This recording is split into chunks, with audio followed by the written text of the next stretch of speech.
Proverbs chapter 7. My son, keep my words and treasure up my commandments with you. Keep my commandments and live. Keep my teaching as the apple of your eye. Bind them on your fingers. Write them on the tablet of your heart. Say to wisdom, you are my sister, and call insight your intimate friend, to keep you from the forbidden woman, from the adulteress with her smooth words. For at the window of my house I have looked out through my lattice, and I have seen among the simple, I have perceived among the youths, a young man lacking sense, passing along the street near her corner, taking the road to her house in the twilight, in the evening, at the time of night and darkness. And behold, the woman meets him, dressed as a prostitute, wily of heart. She is loud and wayward.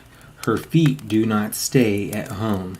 Now in the street, now in the market, at every corner she lies in wait. She seizes him and kisses him, and with bold face she says to him, I had to offer sacrifices, and today I have paid my vows. So now I have come out to meet you, to seek you eagerly, and I have found you. I have spread my couch with coverings, colored linens from Egyptian linen. I have perfumed my bed with myrrh, aloes, and cinnamon. Come, let us take our fill of love till morning. Let us delight ourselves with love. For my husband is not at home. He is gone on a long journey. He took a bag of money with him. At full moon he will come home. With much seductive speech she persuades him. With her smooth talk she compels him. All at once he follows her, as an ox goes to the slaughter, or as a stag is caught fast, till an arrow pierces its liver. As a bird rushes into a snare, he does not know that it will cost him his life. And now, O sons, listen to me, and be attentive to the words of my mouth. Let not your heart turn aside to her ways. Do not stray into her paths. For many a victim has she laid low, and all her slain are a mighty throng. Her house is the way to Sheol, going down to the chambers of death.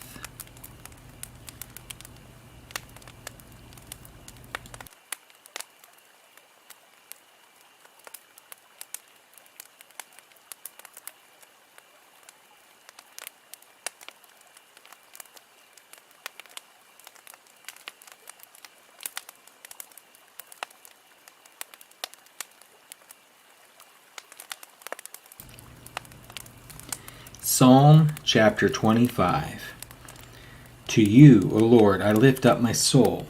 O my God, in you I trust. Let me not be put to shame. Let not my enemies exult over me. Indeed, none who wait for you shall be put to shame. They shall be ashamed who are wantonly treacherous. Make me to know your ways, O Lord. Teach me your paths. Lead me in your truth and teach me, for you are the God of my salvation. For you I wait all the day long. Remember your mercy, O Lord, and your steadfast love, for they have been from of old. Remember not the sins of my youth or my transgressions. According to your steadfast love, remember me, for the sake of your goodness, O Lord. Good and upright is the Lord. Therefore he instructs sinners in the way. He leads the humble in what is right, and teaches the humble his way. All the paths of the Lord are steadfast love and faithfulness for those who keep his covenant and his testimonies. For your name's sake, O Lord, pardon my guilt, for it is great. Who is the man who fears the Lord? Him will he instruct in the way that he should choose. His soul shall abide in well-being, and his offspring shall inherit the land. The friendship of the Lord is for those who fear him, and he makes known to them his covenant. My eyes are ever toward the Lord, for he will pluck my feet out of the net. Turn to me and be gracious to me, for I am lonely and afflicted. The troubles of my heart are enlarged. Bring me out of my distresses. Consider my affliction and my trouble, and forgive all my sins. Consider how many are my foes, and with what violent hatred they hate me. O guard my soul, and deliver me. Let me not be put to shame, for I take refuge in you. May integrity and uprightness preserve me, for I wait for you. Redeem Israel, O God, out of all his troubles. Psalm chapter 26. Vindicate me, O Lord, for I have walked in my integrity, and I have trusted in the Lord without wavering. Prove me, O Lord, and try me. Test my heart and my mind, for your steadfast love is before my eyes, and I walk in your faithfulness. I do not sit with men of falsehood, nor do I consort with hypocrites. I hate the assembly of evildoers, and I will not sit with the wicked. I wash my hands in innocence and go around your altar, O Lord, proclaiming thanksgiving aloud and telling all your wondrous deeds. O Lord, I love the habitation of your house and the place where your glory dwells. Do not sweep my soul away with sinners, nor my life with bloodthirsty men, in whose hands are evil devices, and whose right hands are full of bribes. But as for me, I shall walk in my integrity. Redeem me and be gracious to me. My foot stands on level ground. In the great assembly I will bless the Lord. Psalm chapter 27. The Lord is my light and my salvation. Whom shall I fear? The Lord is the stronghold of my life. Of whom shall I be afraid? When evildoers assail me to eat up my flesh, my adversaries and foes, it is they who stumble and fall. Though an army encamp against me, my heart shall not fear. Though war arise against me, yet I will be confident. One thing have I asked of the Lord, that will I seek after, that I may dwell in the house of the Lord all the days of my life, to gaze upon the beauty of the Lord, and to inquire in his temple. For he will hide me in his shelter in the day of trouble. He will conceal me under the cover of his tent. He will lift me high upon a rock. And now my head shall be lifted up above all my enemies all around me. And I will offer in his tent sacrifices with shouts of joy. I will sing and make melody to the Lord. Hear, O Lord, when I cry aloud. Be gracious to me and answer me. You have said, seek my face. My heart says to you, your face, Lord, do I seek. Hide not your face from me. Turn not your servant away in anger. O you who have been my help, cast me not off, forsake me not, O God of my salvation. For my father and my mother have forsaken me, but the Lord will take me in. Teach me your way, O Lord, and lead me on a level path, because of my enemies. Give me not up to the will of my adversaries, for false witnesses have risen against me, and they breathe out violence. I believe that I shall look upon the goodness of the Lord in the land of the living. Wait for the Lord, be strong, and let your heart take courage. Wait for the Lord. Psalm chapter 28. To you, O Lord, I call, my rock. Be not deaf to me, lest, if you be silent to me, I become like those who go down to the pit. Hear the voice of my pleas for mercy when I cry to you for help, when I lift up my hands toward your most holy sanctuary. Do not drag me off with the wicked, with the workers of evil, who speak peace with their neighbors, while evil is in their hearts. Give to them according to their work, and according to the evil of their deeds. Give to them according to the work of their hands. Render them their due reward, because they do not regard the works of the Lord, or the work of his hands. He will tear them down and build them up no more. Blessed be the Lord, for he has heard the voice of my pleas for mercy. The Lord is my strength and my shield. In him my heart trusts, and I am helped. My heart exults, and with my song I give thanks to him. The Lord is the strength of his people. He is the saving refuge of his anointed. Oh, save your people and bless your heritage. Be their shepherd and carry them forever.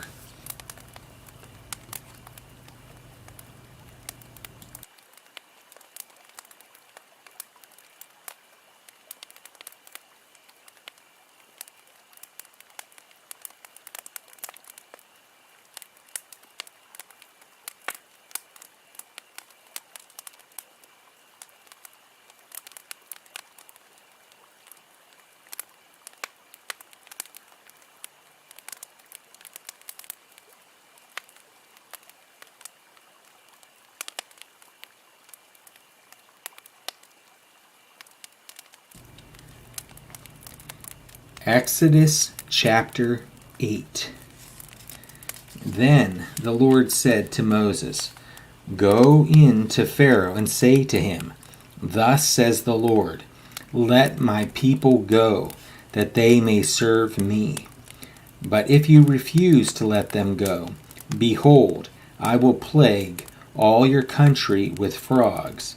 The Nile shall swarm with frogs, that shall come up into your house, and into your bedroom, and on your bed, and into the houses of your servants and your people, and into your ovens and your kneading bowls. The frogs shall come up on you, and on your people, and on all your servants. And the Lord said to Moses, Say to Aaron, Stretch out your hand with your staff over the rivers, over the canals, and over the pools, and make frogs come up on the land of Egypt. So Aaron stretched out his hand over the waters of Egypt, and the frogs came up and covered the land of Egypt. But the magicians did the same by their secret arts, and made frogs come up on the land of Egypt. Then Pharaoh called Moses and Aaron and said, Plead with the Lord to take away the frogs from me and from my people, and I will let the people go to sacrifice to the Lord. Moses said to Pharaoh, Be pleased to command me when I am to plead for you, and for your servants and for your people, that the frogs be cut off from you and your houses, and be left only in the Nile. And he said, Tomorrow.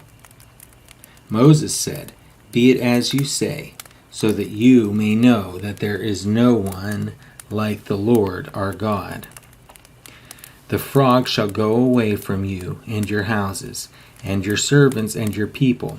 They shall be left only in the Nile. So Moses and Aaron went out from Pharaoh, and Moses cried to the Lord about the frogs, as he had agreed with Pharaoh. And the Lord did according to the word of Moses. The frogs died out in the houses, the courtyards, and the fields, and they gathered them together in heaps, and the land stank.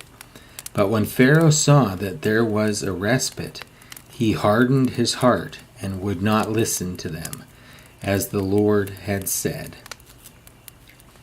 Then the Lord said to Moses, Say to Aaron, Stretch out your staff and strike the dust of the earth, so that it may become gnats in all the land of Egypt. And they did so. Aaron stretched out his hand with his staff and struck the dust of the earth, and there were gnats on man and beast. All the dust of the earth became gnats in all the land of Egypt. The magicians tried by their secret arts to produce gnats, but they could not. So there were gnats on man and beast. Then the magician said to Pharaoh, "This is the finger of God." But Pharaoh's heart was hardened, and he would not listen to them, as the Lord had said. Then the Lord said to Moses, "Rise up early in the morning and present yourself to Pharaoh as he goes out to the water, and say to him, 'Thus says the Lord, let my people go, that they may serve me. Or else, if you will not let my people go, behold, I will send swarms of flies on you and your servants and your people and into your houses, and the houses of the Egyptians shall be filled with swarms of flies, and also the ground on which they stand. But on that day I will set apart the land of Goshen, where my people dwell, so that no swarms of flies shall be there, that you may know that I am the Lord in the midst of the earth. Thus I will put a division between my people and your people. Tomorrow this sign shall happen." And the Lord did so. There came great swarms of flies into the house of Pharaoh and into his servants' houses throughout all the land of Egypt, and the land was ruined by the swarms of flies. Then Pharaoh called Moses and Aaron and said, "Go, sacrifice to your God within the land."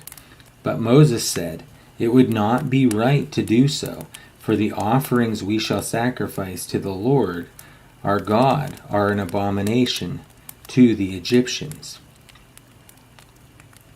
If we sacrifice offerings abominable to the Egyptians before their eyes, will they not stone us? We must go 3 days' journey into the wilderness and sacrifice to the Lord our God, as he tells us." So Pharaoh said, "I will let you go to sacrifice to the Lord your God in the wilderness. Only you must not go very far away. Plead for me." Then Moses said, "Behold, I am going out from you, and I will plead with the Lord that the swarms of flies may depart from Pharaoh, from his servants, and from his people tomorrow.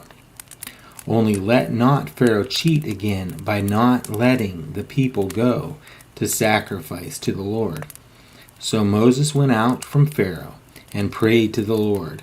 And the Lord did as Moses asked, and removed the swarms of flies from Pharaoh, from his servants, and from his people. Not one remained. But Pharaoh hardened his heart this time also, and did not let the people go. Exodus chapter 9. Then the Lord said to Moses, "Go in to Pharaoh and say to him, 'Thus says the Lord, the God of the Hebrews, let my people go, that they may serve me. For if you refuse to let them go and still hold them, behold, the hand of the Lord will fall with a very severe plague upon your livestock that are in the field, the horses, the donkeys, the camels, the herds, and the flocks. But the Lord will make a distinction between the livestock of Israel and the livestock of Egypt, so that nothing of all that belongs to the people of Israel shall die.' And the Lord set a time, saying, 'Tomorrow the Lord will do this thing in the land.' And the next day the Lord did this thing. All the livestock of the Egyptians died, but not one of the livestock of the people of Israel died. And Pharaoh sent, and behold, not one of the livestock of Israel was dead. But the heart of Pharaoh was hardened, and he did not let the people go. And the Lord said to Moses and Aaron, "Take handfuls of soot from the kiln, and let Moses throw them in the air in the sight of Pharaoh. It shall become fine dust over all the land of Egypt, and become boils breaking out in sores on man and beast throughout all the land of Egypt." So they took soot from the kiln and stood before Pharaoh, and Moses threw it in the air, and it became boils, breaking out in sores on man and beast. And the magicians could not stand before Moses because of the boils, for the boils came upon the magicians and upon all the Egyptians. But the Lord hardened the heart of Pharaoh, and he did not listen to them, as the Lord had spoken to Moses. Then the Lord said to Moses, "Rise up early in the morning, and present yourself before Pharaoh, and say to him, 'Thus says the Lord, the God of the Hebrews, let my people go, that they may serve me. For this time I will send all my plagues on you yourself, and on your servants and your people, so that you may know that there is none like me in all the earth. For by now I could have put out my hand and struck you and your people with pestilence, and you would have been cut off from the earth. But for this purpose I have raised you up, to show you my power, so that my name may be proclaimed in all the earth. You are still exalting yourself against my people, and will not let them go. Behold, about this time tomorrow I will cause very heavy hail to fall, such as never has been in Egypt from the day it was founded until now. Now therefore get your livestock and all that you have in the field into safe shelter, for every man and beast that is in the field and is not brought home will die when the hail falls on them." Then whoever feared the word of the Lord among the servants of Pharaoh hurried his slaves and his livestock into the houses, but whoever did not pay attention to the word of the Lord left his slaves and his livestock in the field. Then the Lord said to Moses, "Stretch out your hand toward heaven, so that there may be hail in all the land of Egypt, on man and beast, and every plant of the field, in the land of Egypt." Then Moses stretched out his staff toward heaven, and the Lord sent thunder and hail, and fire ran down to the earth. And the Lord rained hail upon the land of Egypt. There was hail and fire flashing continually in the midst of the hail. Very heavy hail, such as had never been in all the land of Egypt since it became a nation. The hail struck down everything that was in the field in all the land of Egypt, both man and beast. And the hail struck down every plant of the field, and broke every tree of the field. Only in the land of Goshen, where the people of Israel were, was there no hail. Then Pharaoh sent and called Moses and Aaron, and said to them, "This time I have sinned. The Lord is in the right, and I and my people are in the wrong. Plead with the Lord, for there has been enough of God's thunder and hail.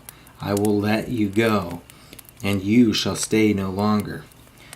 Moses said to him, "As soon as I have gone out of the city, I will stretch out my hands to the Lord. The thunder will cease, and there will be no more hail, so that you may know that the earth is the Lord's. But as for you and your servants, I know that you do not yet fear the Lord God." The flax and the barley were struck down, for the barley was in the ear and the flax was in bud. But the wheat and the emmer were not struck down, for they are late in coming up.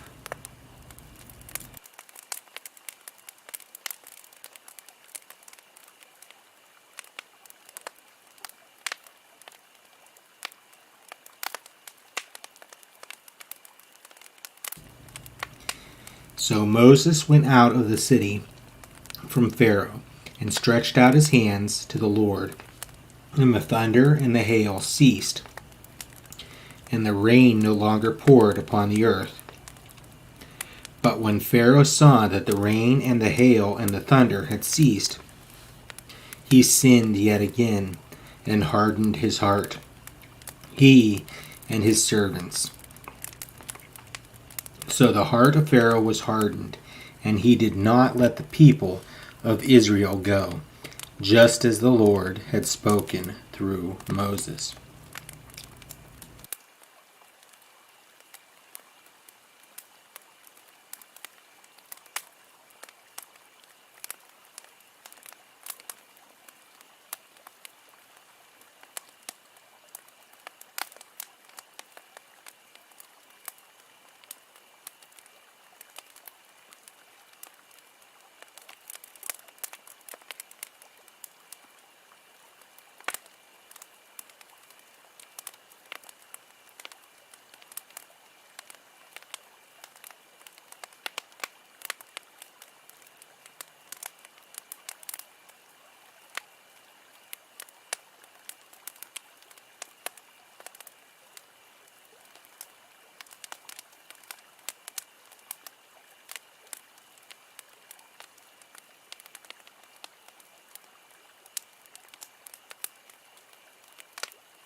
Exodus chapter 10.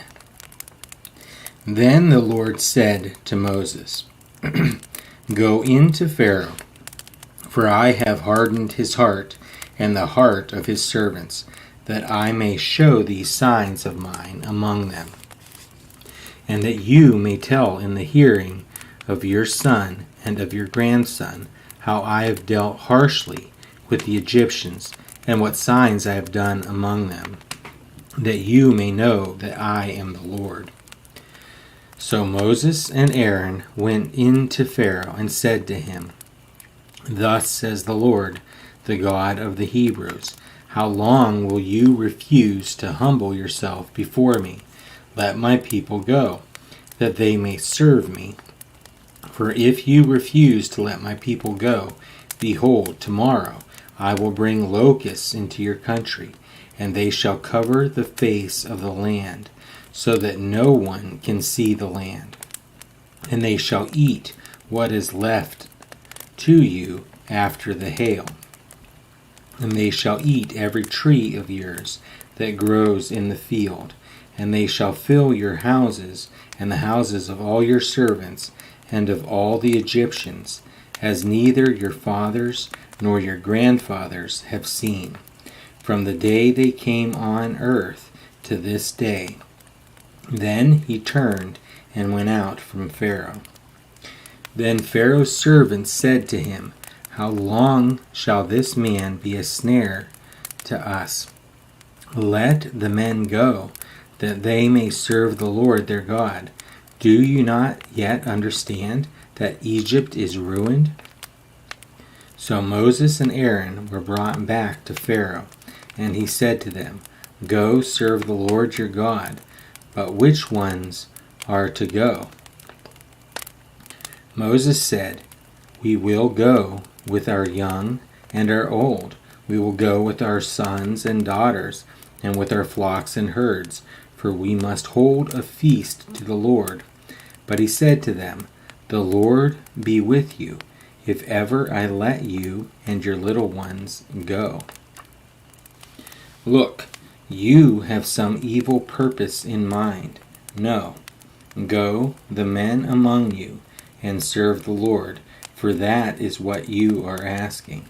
And they were driven out from Pharaoh's presence.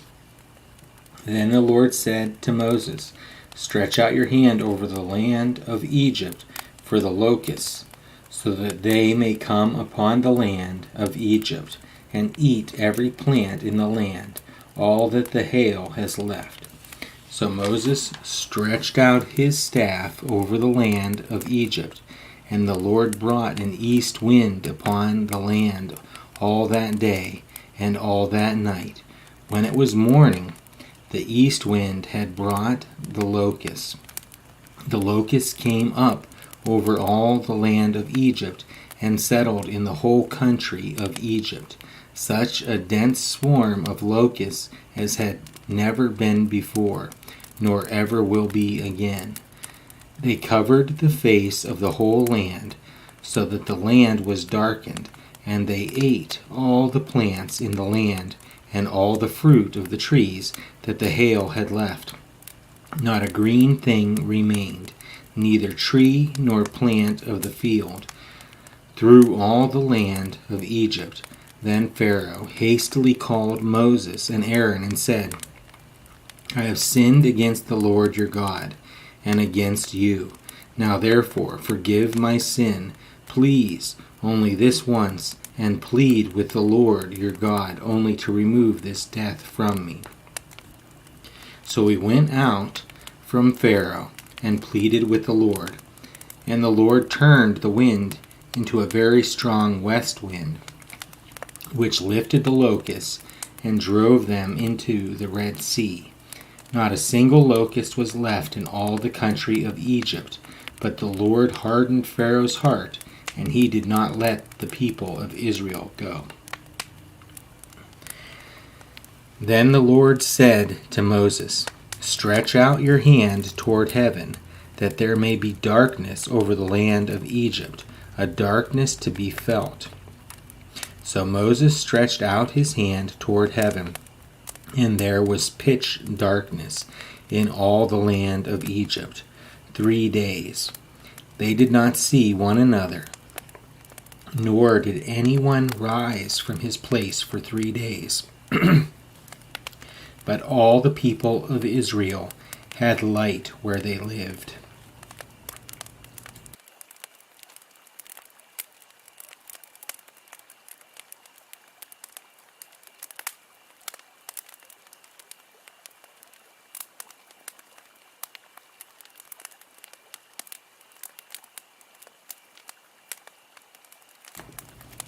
Then Pharaoh called Moses and said, Go serve the Lord. Your little ones also may go with you. Only let your flocks and your herds remain behind. But Moses said, You must also let us have sacrifices and burnt offerings, that we may sacrifice to the Lord our God. Our livestock also must go with us. Not a hoof shall be left behind, for we must take of them to serve the Lord our God, and we do not know with what we must serve the Lord until we arrive there. But the Lord hardened Pharaoh's heart, and he would not let them go. Then Pharaoh said to him, Get away from me. Take care never to see my face again, for on the day you see my face, you shall die. Moses said, As you say, I will not see your face again.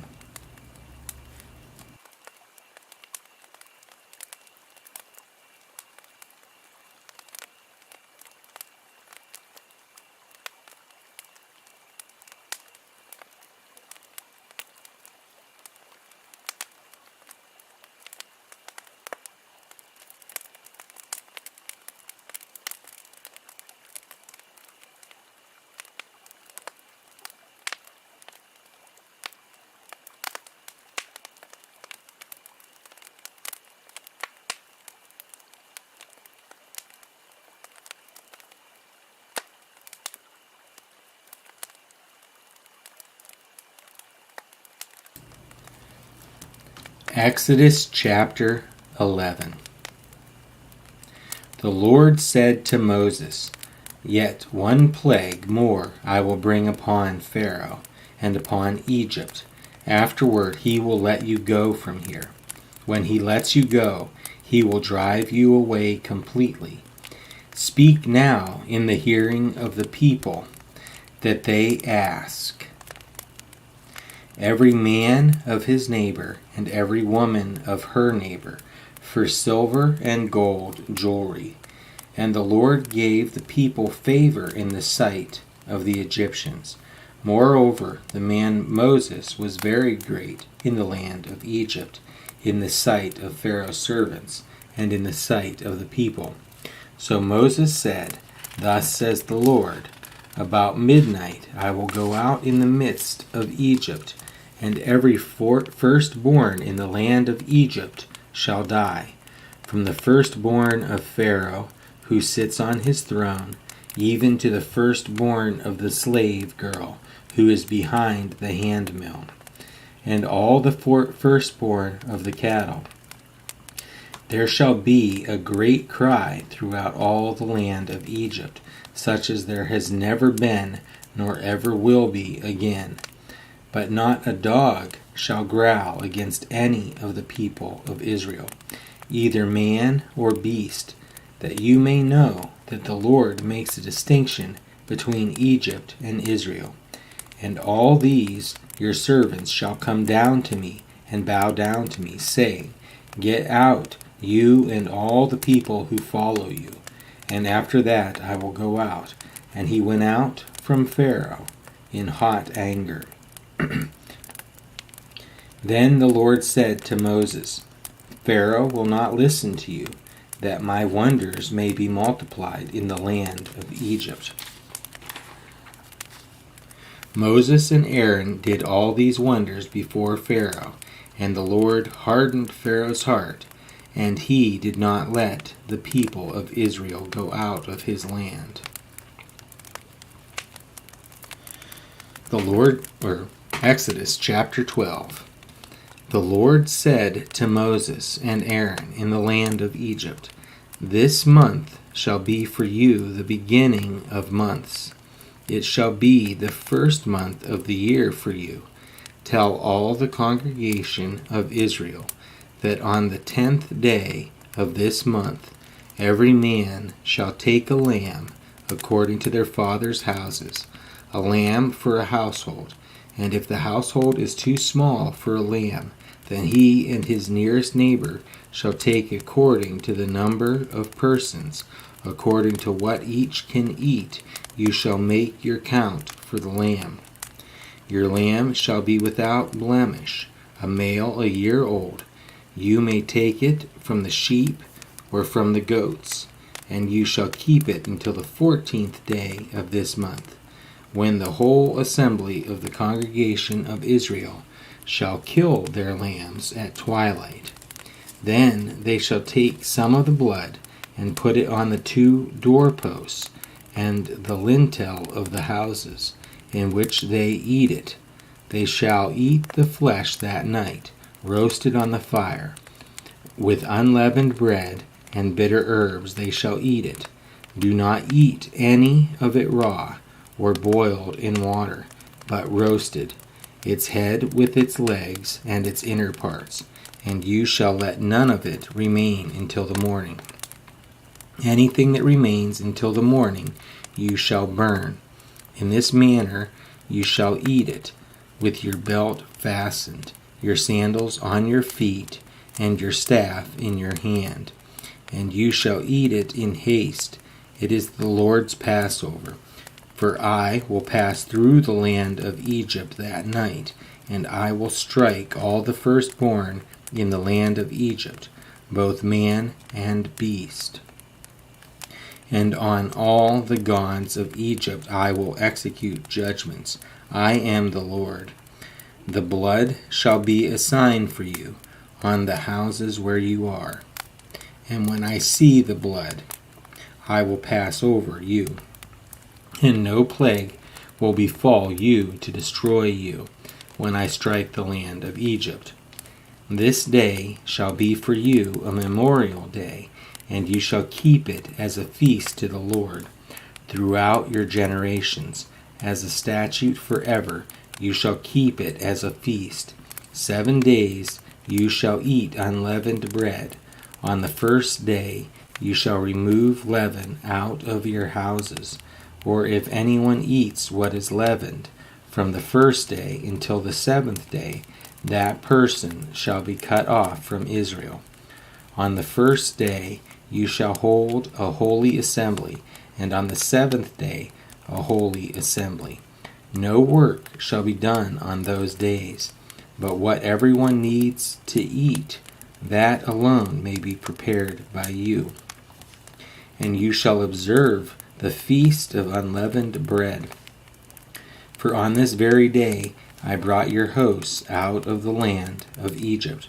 Therefore you shall observe this day throughout your generations as a statute forever. In the first month, from the 14th day of the month at evening, you shall eat unleavened bread until the 21st day of the month at evening. For 7 days no leaven is to be found in your houses. If anyone eats what is leavened, that person will be cut off from the congregation of Israel, whether he is a sojourner or a native of the land. You shall eat nothing leavened. In all your dwelling place you shall eat unleavened bread. Then Moses called all the elders of Israel and said to them, Go and select lambs for yourselves according to your clans, and kill the Passover lamb. Take a bunch of hyssop and dip it in the blood that is in the basin, and touch the lintel and the 2 doorposts with the blood that is in the basin. None of you shall go out of the door of his house until the morning. For the Lord will pass through to strike the Egyptians. And when he sees the blood on the lintel and on the 2 doorposts, the Lord will pass over the door and will not allow the destroyer to enter your houses to strike you. You shall observe this rite as a statute for you and for your sons forever. And when you come to the land that the Lord will give you, as he has promised, you shall keep this service. And when your children say to you, What do you mean by this service? You shall say, It is the sacrifice of the Lord's Passover, for he passed over the houses of the people of Israel in Egypt, when he struck the Egyptians, but spared our houses. And the people bowed their heads and worshipped. Then the people of Israel went and did so, as the Lord had commanded Moses and Aaron, so they did. At midnight the Lord struck down all the firstborn in the land of Egypt, from the firstborn of Pharaoh who sat on his throne, to the firstborn of the captive who was in the dungeon, and all the firstborn of the livestock. And Pharaoh rose up in the night, he and all his servants and all the Egyptians. And there was a great cry in Egypt, for there was not a house where someone was not dead. Then he summoned Moses and Aaron by night and said, Up, go out from among my people, both you and the people of Israel. And go, serve the Lord as you have said. Take your flocks and your herds as you have said, and be gone, and bless me also. The Egyptians were urgent with the people to send them out of the land in haste, for they said, We shall all be dead. So the people took their dough before it was leavened, their kneading bowls being bound up in their cloaks on their shoulders. The people of Israel had also done as Moses told them, for they had asked the Egyptians for silver and gold jewelry and for clothing. And the Lord had given the people favor in the sight of the Egyptians, so that they let them have what they asked. Thus they plundered the Egyptians. And the people of Israel journeyed from Ramesses to Succoth, about 600,000 men on foot, besides women and children. A mixed multitude also went up with them, and very much livestock, both flocks and herds. And they baked unleavened cakes of the dough that they had brought out of Egypt, for it was not leavened, because they were thrust out of Egypt and could not wait.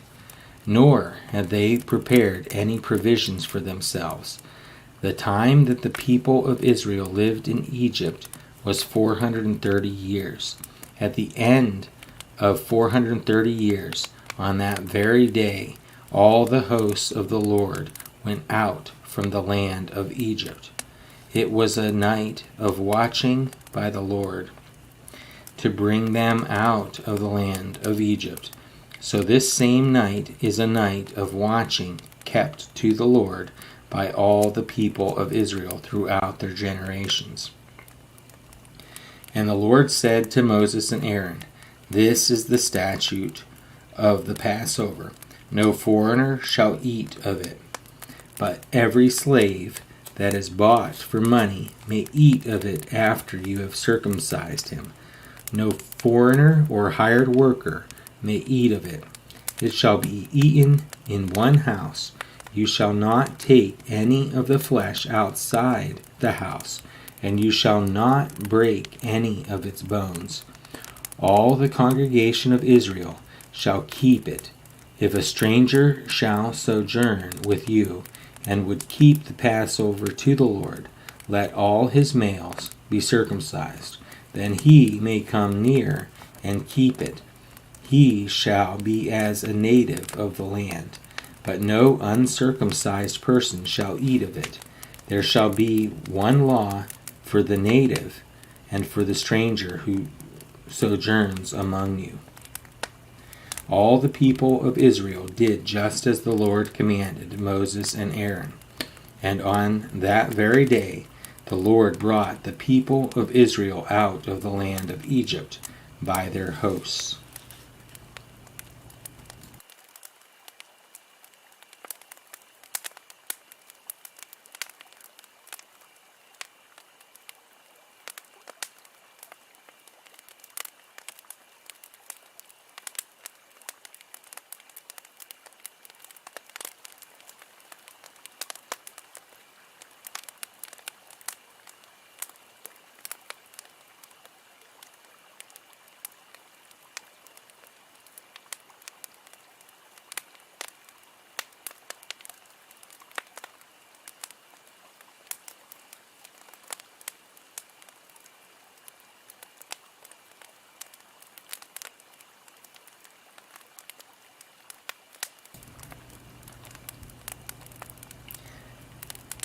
Exodus chapter 13.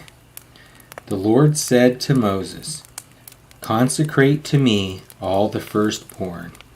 Whatever is the first to open the womb among the people of Israel, both of man and of beast, is mine. Then Moses said to the people, Remember this day in which you came out from Egypt, out of the house of slavery. For by a strong hand the Lord brought you out from this place. No leavened bread shall be eaten. Today, in the month of Abib, you are going out. And when the Lord brings you into the land of the Canaanites, the Hittites, the Amorites, the Hivites, and the Jebusites, which he swore to your fathers to give you, a land flowing with milk and honey, you shall keep this service in this month. 7 days you shall eat unleavened bread, and on the 7th day there shall be a feast to the Lord. Unleavened bread shall be eaten for 7 days. No leavened bread shall be seen with you, and no leaven shall be seen with you in all your territory. You shall tell your son on that day, It is because of what the Lord did for me when I came out of Egypt, and it shall be to you as a sign on your hand and as a memorial between your eyes, that the law of the Lord may be in your mouth. For with a strong hand the Lord has brought you out of Egypt. You shall therefore keep this statute at its appointed time from year to year. When the Lord brings you into the land of the Canaanites, as he swore to you and your fathers, and shall give it to you, you shall set apart to the Lord all that first opens the womb. All the firstborn of your animals that are males shall be the Lord's. Every firstborn of a donkey you shall redeem with a lamb. Or if you will not redeem it, you shall break its neck. Every firstborn of man among your sons you shall redeem. And when in time to come your son asks you, "What does this mean?"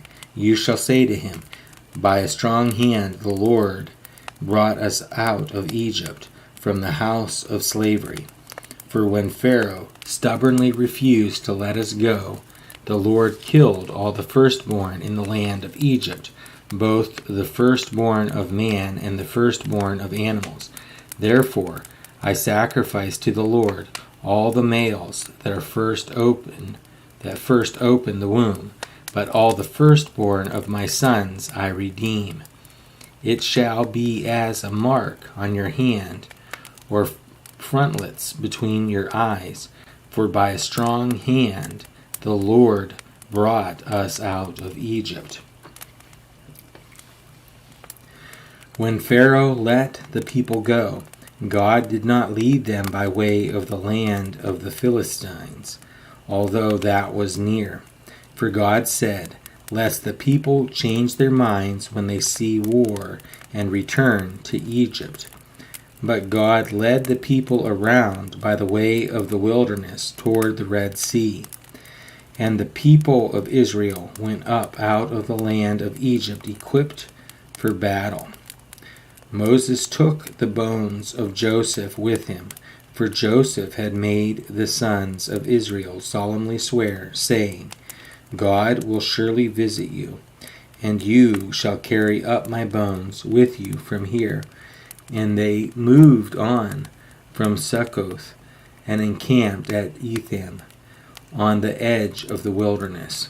And the Lord went before them by day in a pillar of cloud to lead them along the way, and by night in a pillar of fire to give them light, that they might travel by day and by night. The pillar of cloud by day and the pillar of fire by night did not depart from before the people.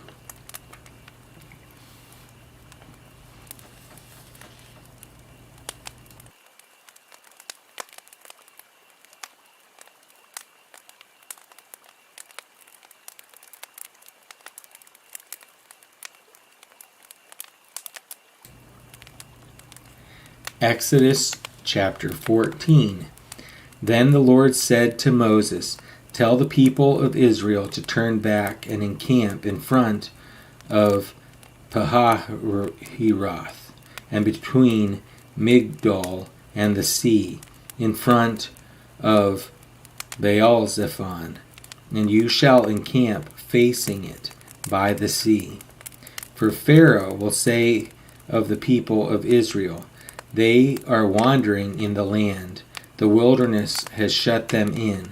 And I will harden Pharaoh's heart, and he will pursue them. And I will get glory over Pharaoh and all his host. And the Egyptians shall know that I am the Lord." And they did so.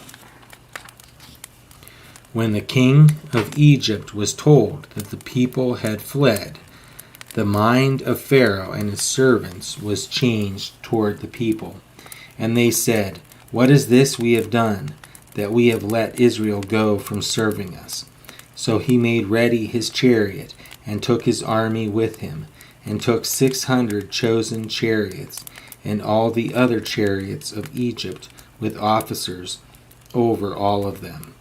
And the Lord hardened the heart of Pharaoh, king of Egypt, and he pursued the people of Israel, while the people of Israel were going out defiantly.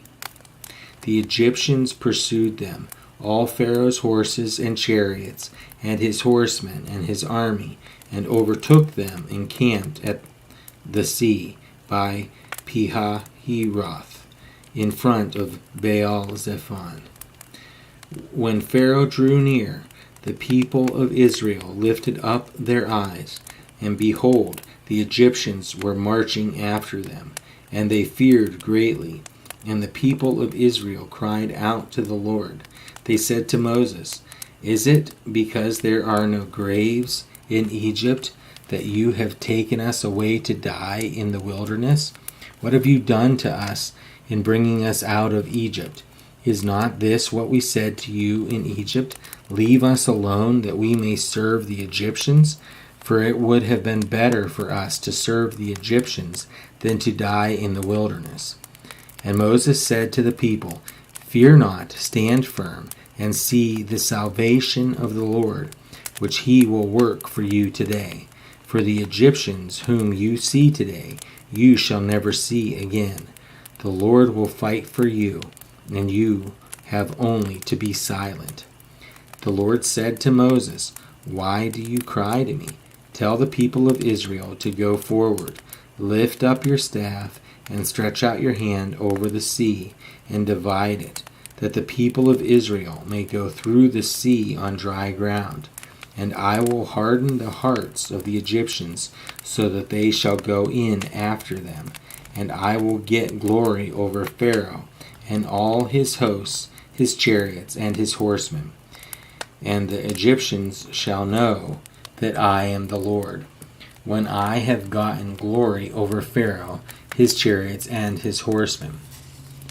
Then the angel of God, who was going before the host of Israel, moved and went behind them, and the pillar of cloud moved from before them and stood behind them, coming between the hosts of Egypt and the host of Israel. And there was the cloud and the darkness, and it lit up the night without one coming near the other all night.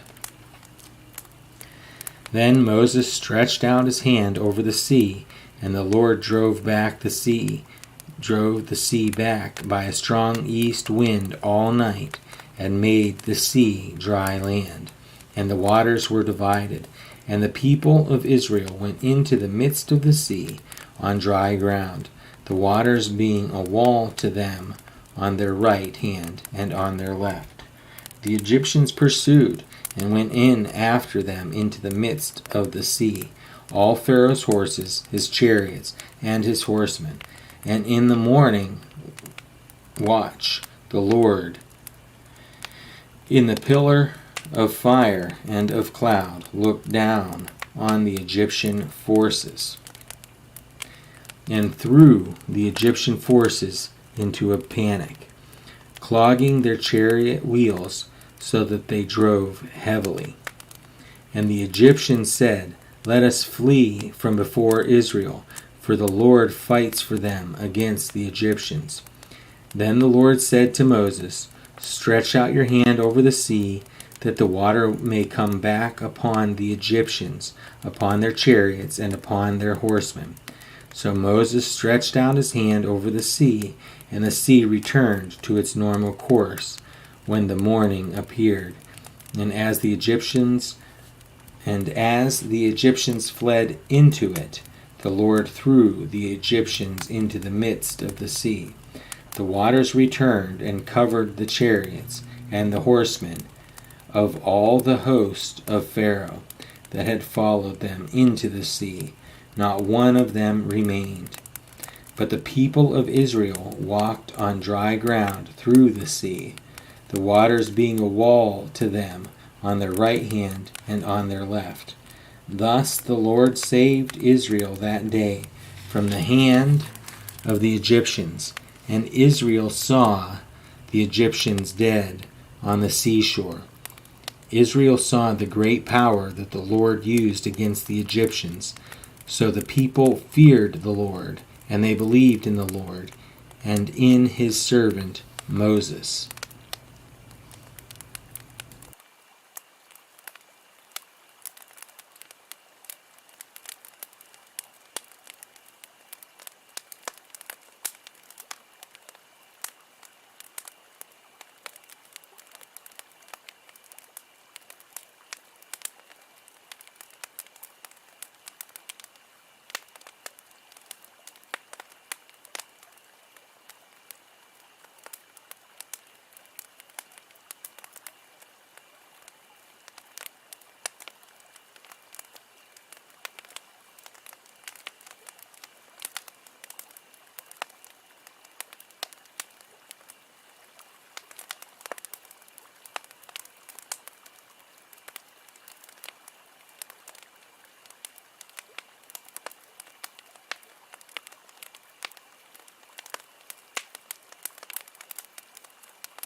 Exodus chapter 15. Then Moses and the people of Israel sang this song to the Lord, saying, I will sing to the Lord, for he has triumphed gloriously. The horse and his rider he has thrown into the sea. The Lord is my strength and my song, and he has become my salvation. This is my God, and I will praise him, my father's God, and I will exalt him. The Lord is a man of war. The Lord is his name. Pharaoh's chariots and his host he cast into the sea, and his chosen officers were sunk in the Red Sea. The floods covered them. They went down into the depths like a stone. Your right hand, O Lord, glorious in power. Your right hand, O Lord, shatters the enemy. In the greatness of your majesty, you overthrow your adversaries. You send out your fury. It consumes them like stubble. And the blast of your nostrils, the waters piled up. The floods stood up in a heap. The deeps congealed in the heart of the sea. The enemy said, I will pursue, I will overtake, I will divide the spoil. My desire shall have its fill of them. I will draw my sword, my hand shall destroy them. You blew with your wind, the sea covered them. They sank like lead in the mighty waters. Who is like you, O Lord, among the gods? Who is like you? Majestic in holiness, awesome in glorious deeds, doing wonders. You stretched out your right hand, the earth swallowed them. You have led in your steadfast love the people whom you have redeemed. You have guided them by your strength to your holy abode. The peoples have heard, they tremble. Pangs have seized the inhabitants of Philistia. Now are the chiefs of Edom dismayed. Trembling seizes the leaders of Moab. All the inhabitants of Canaan have melted away. Terror and dread fall upon them. Because of the greatness of your arm, they are still as a stone. Till your people, O Lord, pass by, till the people pass by whom you have purchased. You will bring them in and plant them on your own mountain. The place, O Lord, which you have made for your abode. The sanctuary, O Lord, which your hands have established. The Lord will reign forever and ever. For when the horses of Pharaoh with his chariots and his horsemen went into the sea, the Lord brought back the waters of the sea upon them. But the people of Israel walked on dry ground in the midst of the sea. Then Miriam, the prophetess, the sister of Aaron, took a tambourine in her hand, and all the women went out after her with tambourines and dancing. And Miriam sang to them.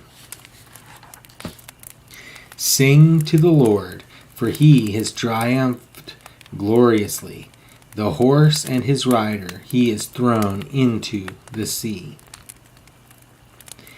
Then Moses made Israel set out from the Red Sea, and they went into the wilderness of Shur. They went 3 days in the wilderness and found no water. When they came to Marah, they could not drink the water of Marah, because it was bitter. Therefore it was named Marah. And the people grumbled against Moses, saying, What shall we drink? And he cried to the Lord. And the Lord showed him a log, and he threw it into the water, and the water became sweet. There the Lord made for them a statute and a rule, and there he tested them, saying, If you will diligently listen to the voice of the Lord your God, and do that which is right in his eyes, and give ear to his commandments, and keep all his statutes, I will put none of the diseases on you that I put on the Egyptians, for I am the Lord your healer. Then they came to Elim, where there were 12 springs of water, and 70 palm trees, and they encamped there by the water. Exodus chapter 16. They set out from Elim, and all the congregation of the people of Israel came to the wilderness of Sin, which is between Elim and Sinai, on the 15th day of the 2nd month after they had departed from the land of Egypt. And the whole congregation of the people of Israel grumbled against Moses and Aaron in the wilderness. And the people of Israel said to them, Would that we had died by the hand of the Lord in the land of Egypt, when we sat by the meat pots and ate bread to the full. For you have brought us out into this wilderness to kill this whole assembly with hunger. Then the Lord said to Moses, Behold, I am about to rain bread from heaven for you, and the people shall go out and gather a day's portion every day, that I may test them, whether they will walk in my law or not. On the 6th day, when they prepare what they bring in, it will be twice as much as they gather daily. So Moses and Aaron said to all the people of Israel, At evening you shall know that it was the Lord who brought you out of the land of Egypt, and in the morning you shall see the glory of the Lord, because he has heard your grumbling against the Lord. For what are we that you grumble against us? And Moses said, When the Lord gives you in the evening meat to eat, and in the morning bread to the full, because the Lord has heard your grumbling, that you grumble against him, what are we? Your grumbling is not against us, but against the Lord. Then Moses said to Aaron, Say to the whole congregation of the people of Israel, Come near before the Lord, for he has heard your grumbling. And as soon as Aaron spoke to the whole congregation of the people of Israel, they looked toward the wilderness, and behold, the glory of the Lord appeared in the cloud. And the Lord said to Moses, I have heard the grumbling of the people of Israel. Say to them, At twilight you shall eat meat, and in the morning you shall be filled with bread. Then you shall know that I am the Lord your God. In the evening quail came up and covered the camp, and in the morning dew lay around the camp. And when the dew had gone up, there was on the face of the wilderness a fine, flake-like thing, fine as frost on the ground. When the people of Israel saw it, they said to one another, What is it? For they did not know what it was. And Moses said to them, It is the bread that the Lord has given you to eat. This is what the Lord has commanded. Gather of it, each one of you, as much as he can eat. You shall each take an omer according to the number of the persons that each of you has in his tent. And the people of Israel did so. They gathered, some more, some less. But when they measured it with an omer, whoever gathered much had nothing left over, and whoever gathered little had no lack. Each of them gathered as much as he could eat. And Moses said to them, Let no one leave any of it over till the morning. But they did not listen to Moses. Some left part of it till the morning, and it bred worms and stank. And Moses was angry with them. Morning by morning they gathered it, each as much as he could eat. But when the sun grew hot, it melted. On the 6th day they gathered twice as much bread, 2 omers each. And when all the leaders of the congregation came and told Moses, he said to them, "This is what the Lord has commanded. Tomorrow is a day of solemn rest, a holy Sabbath to the Lord. Bake what you will bake, and boil what you will boil, and all that is left over lay aside to be kept till the morning." So they laid it aside till the morning, as Moses commanded them, and it did not stink. There were no worms in it. Moses said, "Eat it today, for today is a Sabbath to the Lord. Today you will not find it in the field. 6 days you shall gather it, but on the seventh day, which is a Sabbath, there will be none." On the seventh day some of the people went out to gather, but they found none. And the Lord said to Moses, "How long will you refuse to keep my commandments and my laws? See, the Lord has given you the Sabbath. Therefore, on the 6th day he gives you bread for 2 days. Remain each of you in his place. Let no one go out of his place on the 7th day." So the people rested on the 7th day. Now the house of Israel called its name manna. It was like coriander seed, white, and the taste of it was like wafers made with honey. Moses said, "This is what the Lord has commanded. Let an omer of it be kept throughout your generations, so that they may see the bread with which I fed you in the wilderness, when I brought you out of the land of Egypt." And Moses said to Aaron, "Take a jar and put an omer of manna in it, and place it before the Lord to be kept throughout your generations." As the Lord commanded Moses, so Aaron placed it before the testimony to be kept.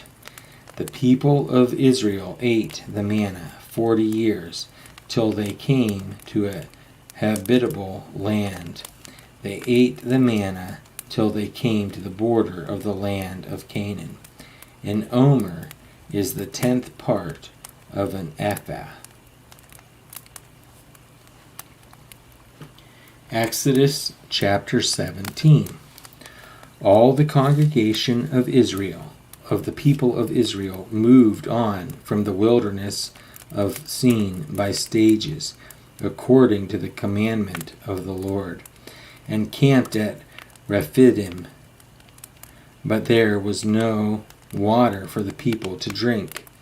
Therefore the people quarreled with Moses and said, "Give us water to drink." And Moses said to them, "Why do you quarrel with me? Why do you test the Lord?" But the people thirsted there for water, and the people grumbled against Moses and said, "Why did you bring us up out of Egypt to kill us and our children and our livestock with thirst?" So Moses cried to the Lord, "What shall I do with this people? They are almost ready to stone me." And the Lord said to Moses, "Pass on before the people, taking with you some of the elders of Israel, and take in your hand the staff with which you struck the Nile, and go. Behold, I will stand before you there on the rock at Horeb, and you shall strike the rock, and water shall come out of it, and the people will drink." And Moses did so in the sight of the elders of Israel. He called the name of the place Massah and Meribah, because of the quarreling of the people of Israel, and because they tested the Lord by saying, "Is the Lord among us or not?" Then Amalek came and fought with Israel at Rephidim. So Moses said to Joshua, "Choose for us men, and go out and fight with Amalek. Tomorrow I will stand at the top of the hill with the staff of God in my hand." So Joshua did as Moses told him, and fought with Amalek, while Moses, Aaron, and Hur went up to the top of the hill. Whenever Moses held up his hand, Israel prevailed, and whenever he lowered his hand, Amalek prevailed. But Moses' hands grew weary, so they took a stone and put it under him, and he sat on it, while Aaron and Hur held up his hands, one on one side and the other on the other side. So his hands were steady until the going down of the sun. And Joshua overwhelmed Amalek and his people with the sword. Then the Lord said to Moses, "Write this as a memorial in a book and recite it in the ears of Joshua, that I will utterly blot out the memory of Amalek from under heaven." And Moses built an altar and called the name of it, "The Lord is my banner," saying, "A hand upon the throne of the Lord will have war with Amalek from generation to generation."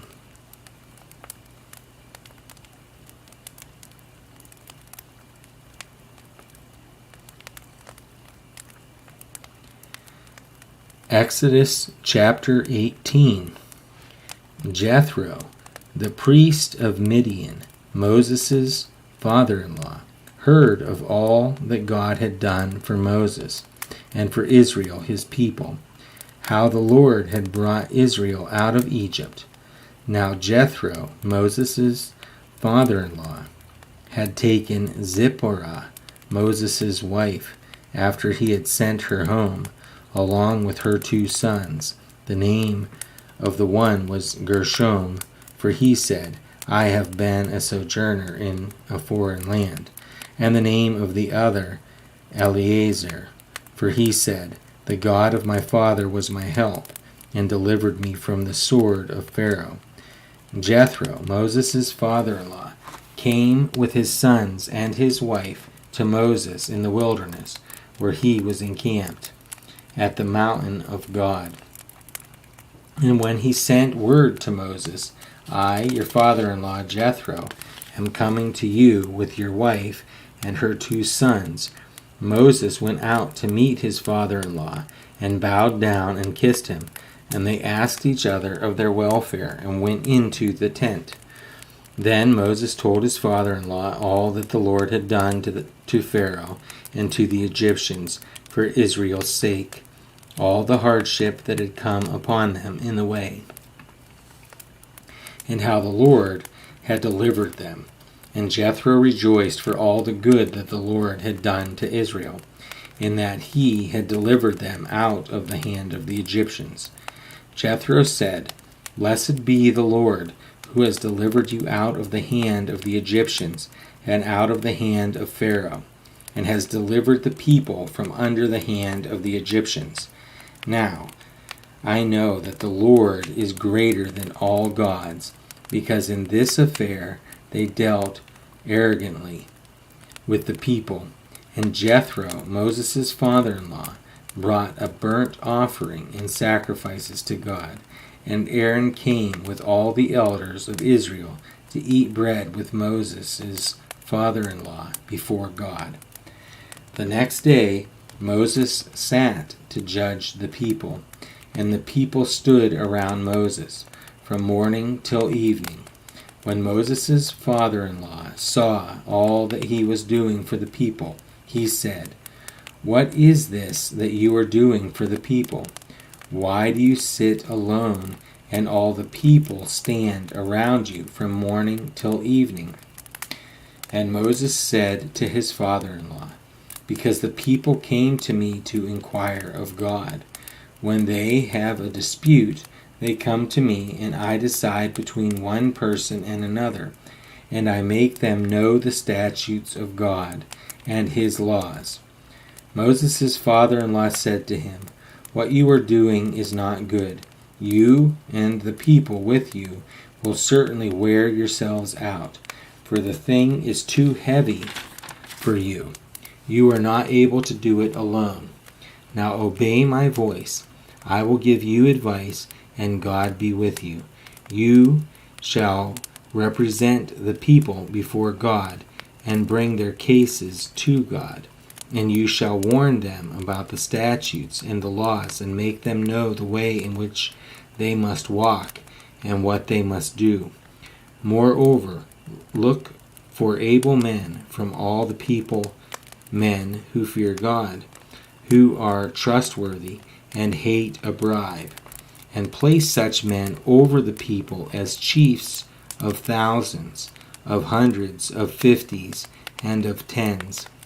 And let them judge the people at all times. Every great matter they shall bring to you, but any small matter they shall decide themselves. So it will be easier for you, and they will bear the burden with you. If you do this, God will direct you, and you will be able to endure.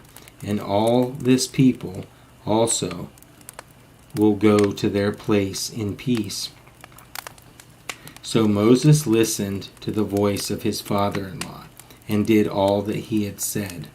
Moses chose able men out of all Israel, and made them heads over the people, chiefs of thousands, of hundreds, of fifties, and of tens.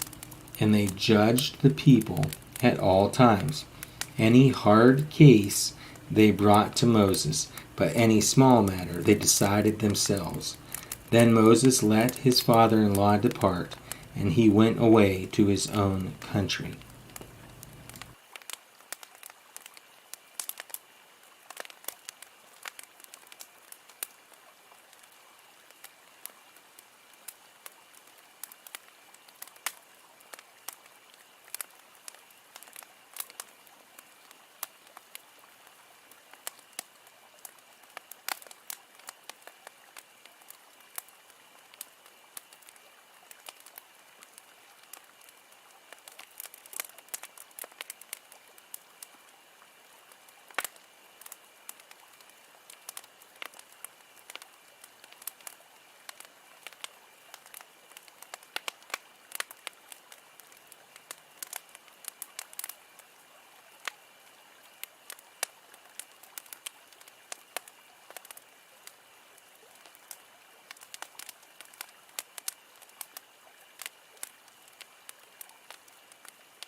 Exodus chapter 19.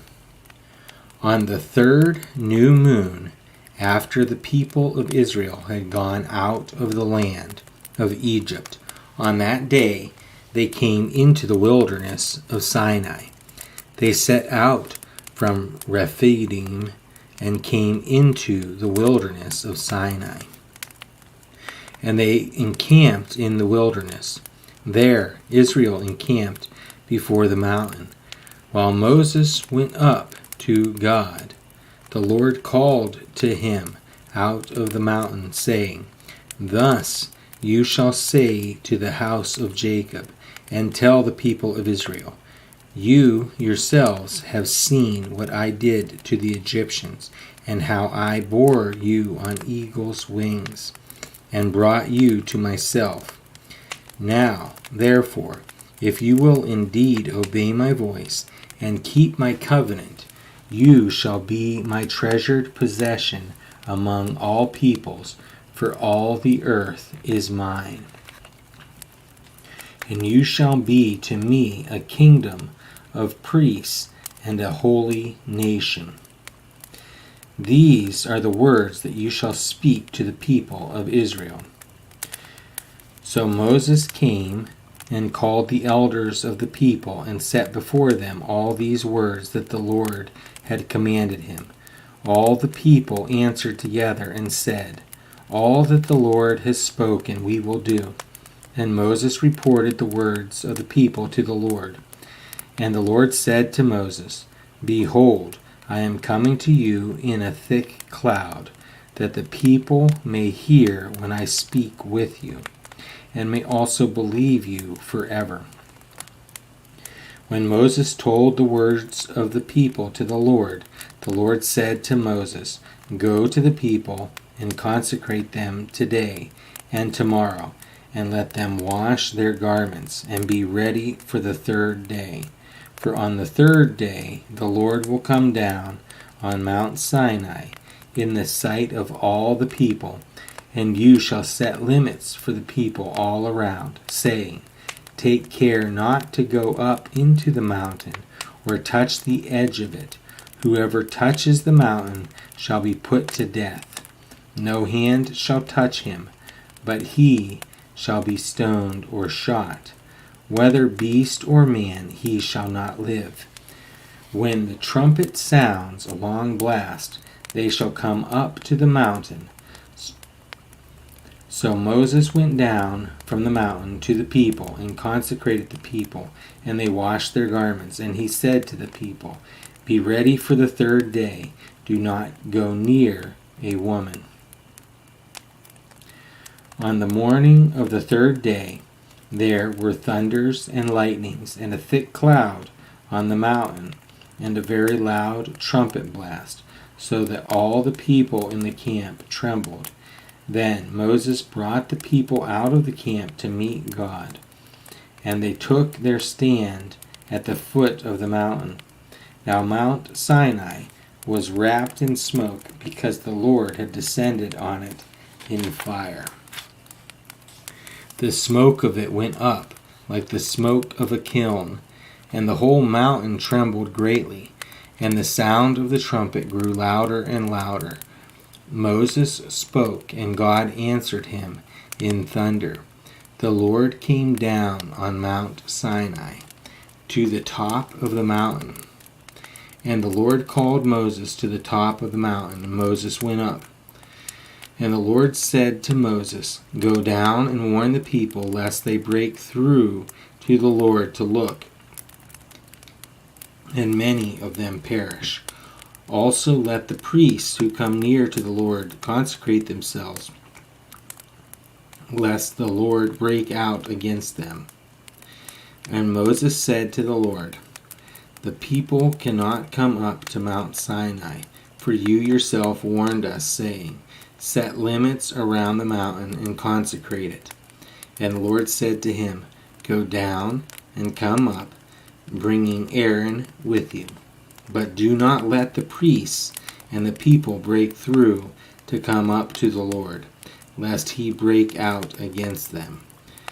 So Moses went down to the people and told them. Exodus chapter 20.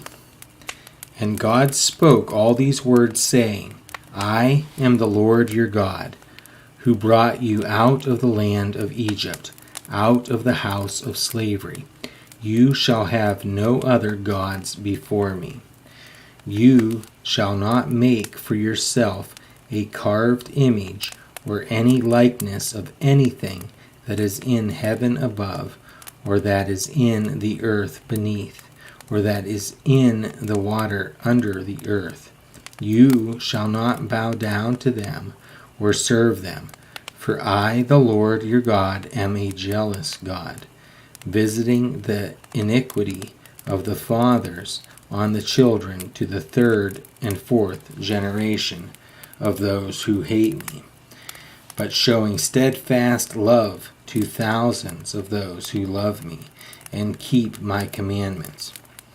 You shall not take the name of the Lord your God in vain, for the Lord will not hold him guiltless who takes his name in vain. Remember the Sabbath day to keep it holy. 6 days you shall labor and do all your work, but the seventh day is a Sabbath to the Lord your God. On it you shall not do any work, you or your son or your daughter, your male servant or your female servant, or your livestock, or the sojourner who is within your gates. For in 6 days the Lord made heaven and earth, the sea, and all that is in them, and rested on the seventh day. Therefore the Lord blessed the Sabbath day and made it holy. Honor your father and your mother, that your days may be long in the land that the Lord your God is giving you. You shall not murder. You shall not commit adultery. You shall not steal. You shall not bear false witness against your neighbor. You shall not covet your neighbor's house. You shall not covet your neighbor's wife, or his male servant, or his female servant, or his ox, or his donkey, or anything that is your neighbor's. Now, when all the people saw the thunder and the flashes of lightning, and the sound of the trumpet, and the mountain smoking, the people were afraid and trembled. And they stood far off and said to Moses, You speak to us, and we will listen. But do not let God speak to us, lest we die. Moses said to the people, Do not fear, for God has come to test you, that the fear of him may be before you, that you may not sin. The people stood far off, while Moses drew near to the thick darkness where God was. And the Lord said to Moses, Thus you shall say to the people of Israel, You have seen for yourselves that I have talked with you from heaven. You shall not make gods of silver to be with me, nor shall you make for yourselves gods of gold. An altar of earth you shall make for me, and sacrifice on it your burnt offerings, and your peace offerings, your sheep and your oxen, in every place where I cause my name to be remembered. I will come to you and bless you. If you make me an altar of stone, you shall not build it of hewn stones. For if you wield your tool on it, you profane it. And you shall not go up by steps to my altar, that your nakedness be not exposed on it.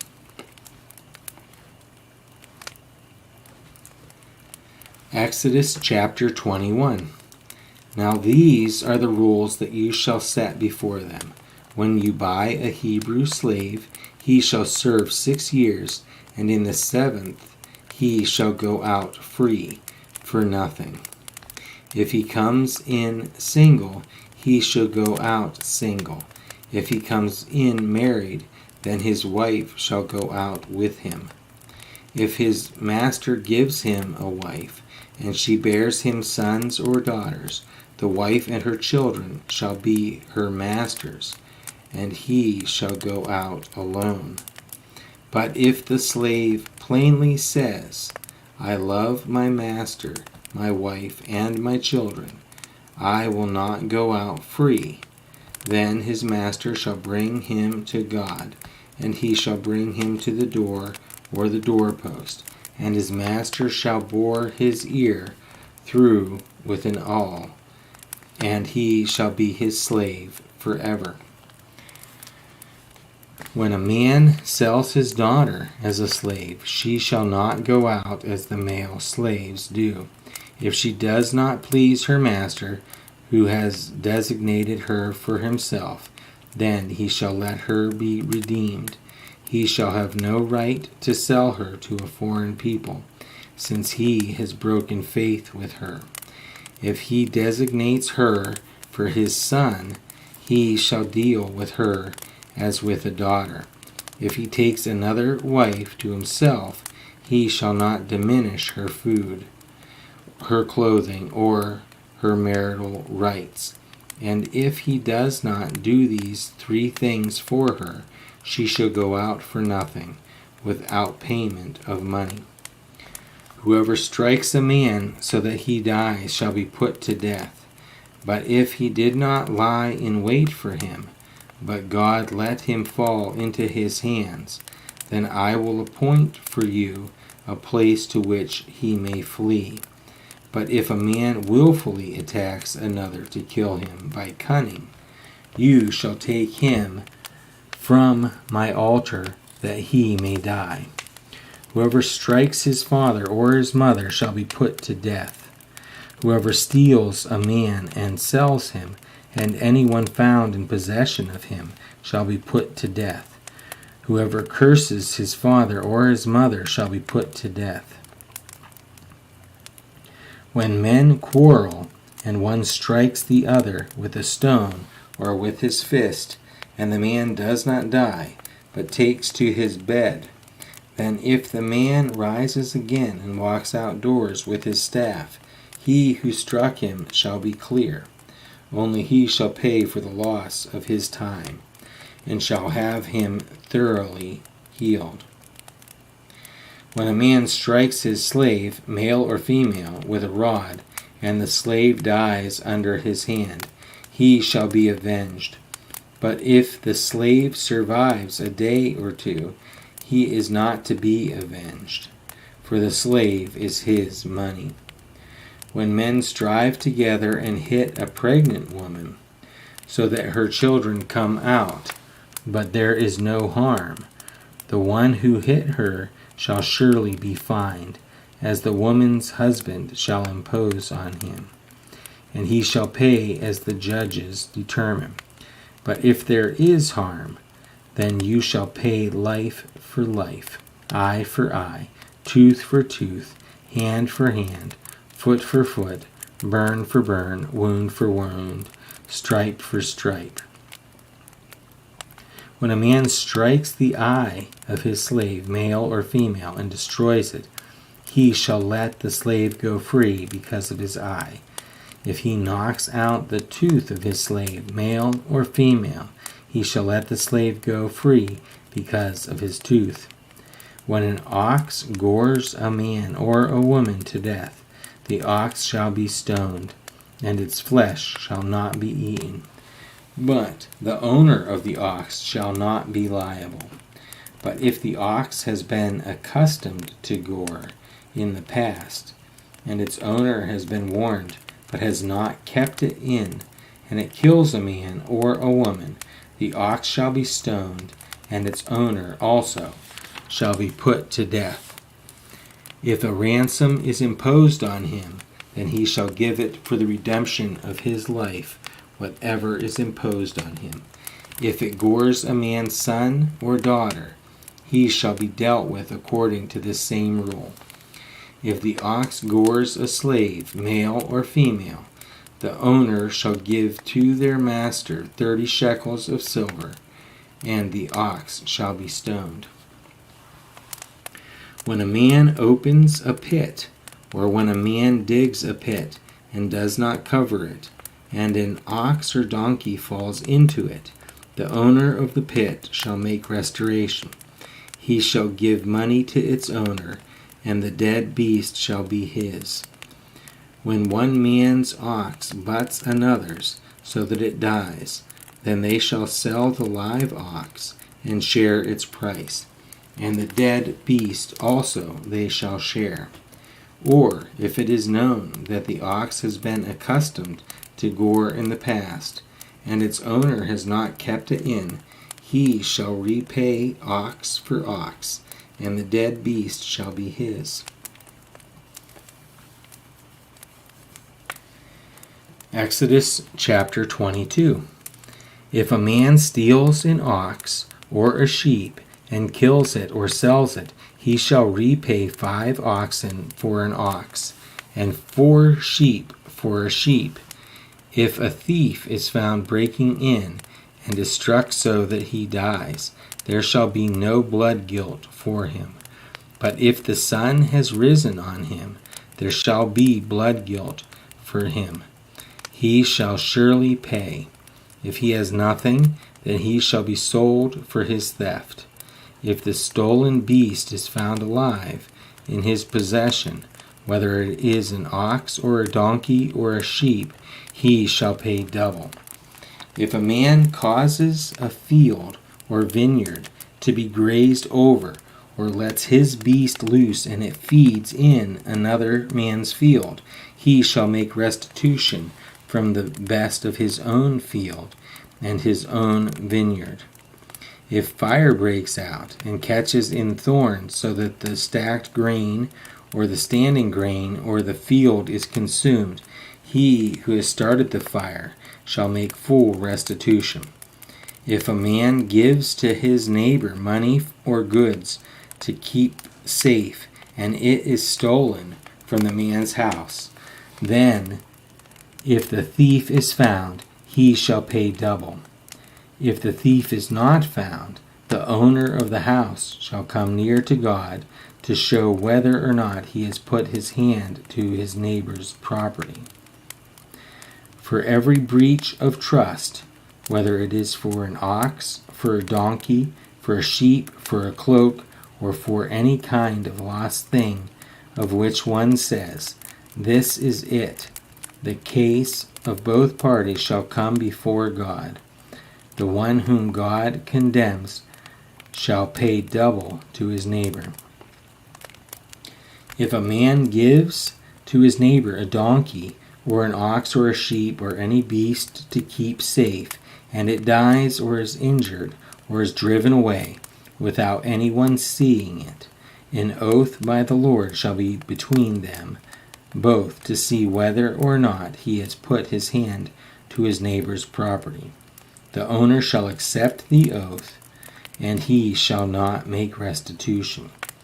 But if it is stolen from him, he shall make restitution to its owner. If it is torn by beasts, let him bring it as evidence. He shall not make restitution for what has been torn. If a man borrows anything of his neighbor, and it is injured or dies, the owner not being with it, he shall make full restitution. If the owner was with it, he shall not make restitution. If it was hired, it came for its hiring fee. If a man seduces a virgin who is not betrothed and lies with her, he shall give the bride price for her and make her his wife. If her father utterly refuses to give her to him, he shall pay money equal to the bride price for virgins. You shall not permit a sorceress to live. Whoever lies with an animal shall be put to death. Whoever sacrifices to any god other than the Lord alone shall be devoted to destruction. You shall not wrong a sojourner or oppress him, for you were sojourners in the land of Egypt. You shall not mistreat any widow or fatherless child. If you do mistreat them, and they cry out to me, I will surely hear their cry, and my wrath will burn, and I will kill you with the sword, and your wives shall become widows, and your children fatherless. If you lend money to any of my people with you who is poor, you shall not be like a moneylender to him, and you shall not exact interest from him. If ever you take your neighbor's cloak in pledge, you shall return it to him before the sun goes down, for that is his only covering, and it is his cloak for his body. In what else shall he sleep? And if he cries to me, I will hear, for I am compassionate. You shall not revile God, nor curse a ruler of your people. You shall not delay to offer from the fullness of your harvest, and from the outflow of your presses. The firstborn of your sons you shall give to me. You shall do the same with your oxen and with your sheep. 7 days it shall be with its mother. On the 8th day you shall give it to me. You shall be consecrated to me. Therefore you shall not eat any flesh that is torn by beasts in the field. You shall throw it to the dogs. Exodus chapter 23. You shall not spread a false report. You shall not join hands with a wicked man to be a malicious witness. You shall not fall in with the many to do evil, nor shall you bear witness in a lawsuit. siding with the many so as to pervert justice. Nor shall you be partial to a poor man in his lawsuit. If you meet your enemy's ox or his donkey going astray, you shall bring it back to him. If you see the donkey of one who hates you lying down under its burden, you shall refrain from leaving him with it. You shall rescue it with him. You shall not pervert the justice due to your poor in his lawsuit. Keep far from a false charge, and do not kill the innocent and righteous, for I will not acquit the wicked. And you shall take no bribe, for a bribe blinds the clear-sighted and subverts the cause of those who are in the right. You shall not oppress a sojourner. You know the heart of a sojourner, for you were sojourners in the land of Egypt. For 6 years you shall sow your land and gather in its yield. But the 7th year you shall let it rest and lie fallow, that the poor of your people may eat, and what they leave the beasts of the field may eat. You shall do likewise with your vineyard and with your olive orchard. 6 days you shall do your work, but on the 7th day you shall rest, that your ox and your donkey may have rest, and the son of your servant woman and the alien may be refreshed. Pay attention to all that I have said to you, and make no mention of the names of other gods, nor let it be heard on your lips. 3 times in the year you shall keep a feast to me. You shall keep the feast of unleavened bread, as I commanded you. You shall eat unleavened bread for 7 days at the appointed time in the month of Abib, for in it you came out of Egypt. None shall appear before me empty-handed. You shall keep the feast of harvest of the first fruits of your labor. And what you sow in the field, you shall keep the feast of ingathering at the end of the year, when you gather in from the field the fruit of your labor. 3 times in the year shall all your males appear before the Lord God. You shall not offer the blood of my sacrifice with anything leavened, or let the fat of my feast remain until the morning. The best of the first fruits of your ground you shall bring to the house of the Lord your God. You shall not boil a young goat in its mother's milk. Behold, I send an angel before you to guard you on the way, and to bring you to the place that I have prepared. Pay careful attention to him, and obey his voice. Do not rebel against him, for he will not pardon your transgression, for my name is in him. But if you carefully obey his voice, and do all that I say, then I will be an enemy to your enemies, and an adversary to your adversaries. When my angel goes before you and brings you to the Amorites and the Hittites and the Perizzites and the Canaanites and the Hivites and the Jebusites, and I blot them out, you shall not bow down to their gods, nor serve them, nor do as they do, but you shall utterly overthrow them and break their pillars in pieces. You shall serve the Lord your God, and he will bless your bread and your water, and I will take sickness away from among you. None shall miscarry or be barren in your land. I will fulfill the number of your days. I will send my terror before you, and will throw into confusion all the people against whom you shall come, and I will make all your enemies turn their backs to you, and I will send hornets before you, which shall drive out the Hivites, the Canaanites, and the Hittites, and from before you. I will not drive them out from before you in 1 year, lest the land become desolate, and the wild beasts multiply against you. Little by little I will drive them out from before you, until you have increased and possessed the land. And I will set your border from the Red Sea to the Sea of the Philistines, and from the wilderness to the Euphrates.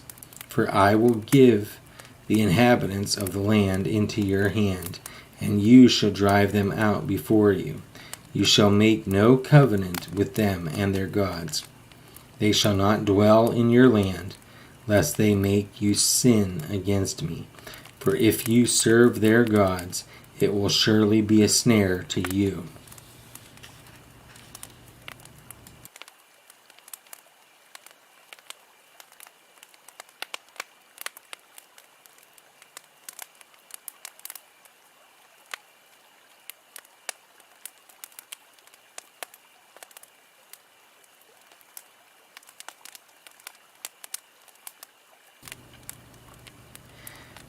Exodus chapter 24.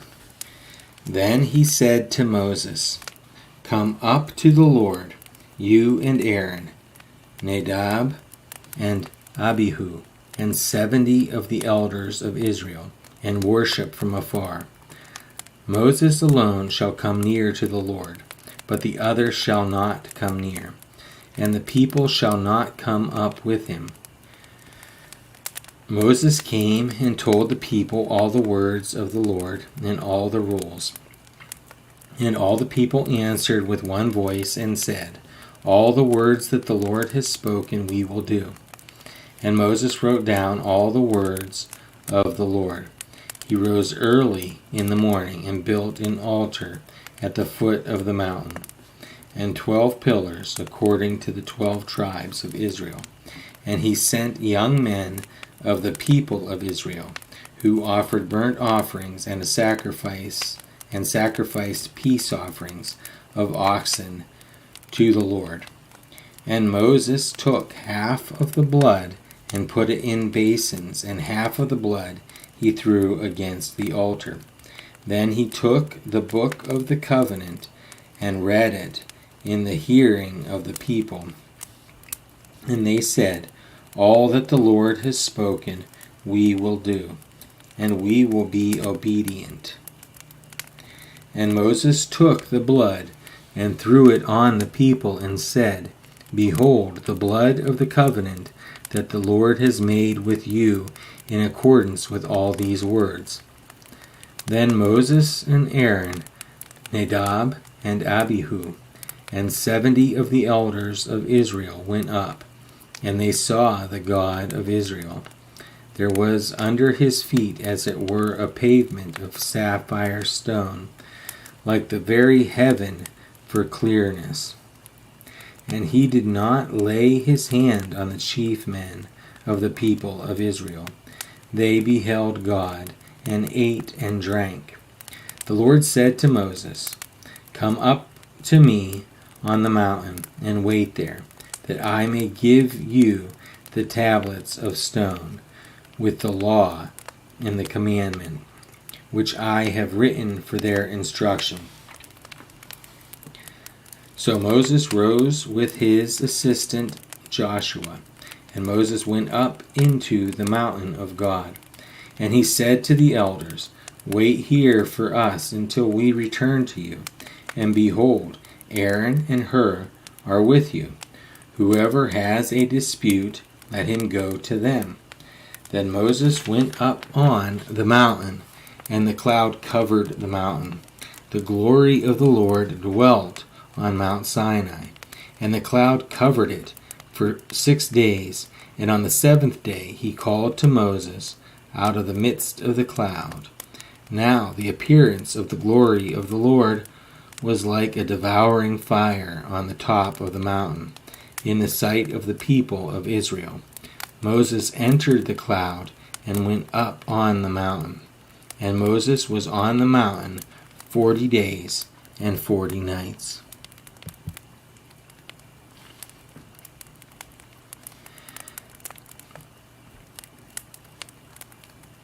Exodus chapter 25. The Lord said to Moses, "Speak to the people of Israel, that they take me for a contribution. From every man whose heart moves him, you shall receive the contribution for me.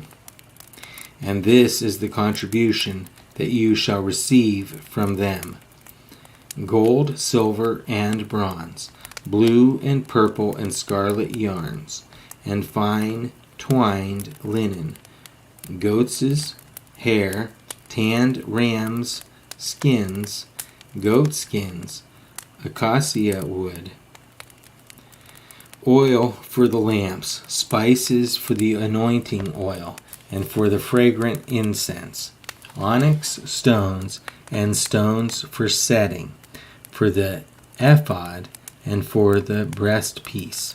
And let them make me a sanctuary, that I may dwell in their midst, exactly as I show you concerning the pattern of the tabernacle and of all its furniture. So you shall make it. They shall make an ark of acacia wood. 2 cubits and a half shall be its length, 1 cubit and a half its breadth, and 1 cubit and a half its height. You shall overlay it with pure gold. Inside and outside you shall overlay it. And you shall make on it a molding of gold around it. You shall cast 4 rings of gold for it, and put them on its 4 feet, 2 rings on the one side of it, and 2 rings on the other side of it. You shall make poles of acacia wood, and overlay them with gold. And you shall put the poles into the rings on the sides of the ark, to carry the ark by them. The poles shall remain in the rings of the ark. They shall not be taken from it. And you shall put into the ark the testimony that I shall give you. You shall make a mercy seat of pure gold. 2 cubits and a half shall be its length, and 1 cubit and a half its breadth. And you shall make 2 cherubim of gold, of hammered work shall you make them, on the 2 ends of the mercy seat. Make 1 cherub on the one end, and 1 cherub on the other end. Of one piece with the mercy seat shall you make the cherubim and its 2 ends. The cherubim shall spread out their wings above, overshadowing the mercy seat with their wings. Their faces one to another, toward the mercy seat shall the faces of their cherubim be. And you shall put the mercy seat on the top of the ark, and in the ark you shall put the testimony that I shall give you. There I will meet with you, and from above the mercy seat, from between the 2 cherubim that are on the ark of the testimony, I will speak with you about all that I will give you in commandment for the people of Israel. You shall make a table of acacia wood. 2 cubits shall be its length, 1 cubit its breadth, and 1 cubit and a half its height. You shall overlay it with pure gold, and make a molding of gold around it. You shall make a rim around it, a handbreadth wide, and a molding of gold around the rim. And you shall make for it 4 rings of gold, and fasten the rings to the 4 corners at its 4 legs. Close to the frame the rings shall lie, as holders for the poles to carry the table. You shall make the poles of acacia wood, and overlay them with gold, and the table shall be carried with these. And you shall make its plates and dishes for incense, and its flagons and bowls with which to pour drink offerings. You shall make them of pure gold. And you shall set the breadth of the presence on the table before me regularly. You shall make a lampstand of pure gold. The lampstand shall be made of hammered work. Its base, its stem, its cups, its calyxes, and its flower shall be of one piece with it. And there shall be 6 branches going out of its sides, 3 branches of the lampstand out of one side of it, and 3 branches of the lampstand out the other side of it. 3 cups made like almond blossoms, each with calyx and flower on one branch, and 3 cups made like almond blossoms, each with calyx and flower on the other branch. So for the 6 branches going out of the lampstand, and on the lampstand itself, there shall be 4 cups made like almond blossoms, with their calyxes and flowers, and a calyx of one piece with it under each pair of the 6 branches going out from the lampstand. Their calyxes and their branches shall be of one piece with it, the whole of it a single piece of hammered work of pure gold. You shall make 7 lamps for it, and the lamps shall be set up so as to give light on the space in front of it. Its tongs and their trays shall be of pure gold.